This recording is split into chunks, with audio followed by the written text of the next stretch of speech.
एक भिखारी को 100 रुपए का नोट मिला। अरे वाह। वो 5 स्टार होटल में गया और उसने भरपेट खाना खाया। 1500 रुपए का बिल आया। उसने मैनेजर से कहा, पैसे तो नहीं है मैनेजर साहब।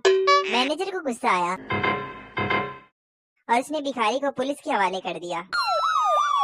भिखारी ने तभी पुलिस को 100 रुपए का नोट दिया और छूट गया। इसे कहते हैं financial management without MBA in India.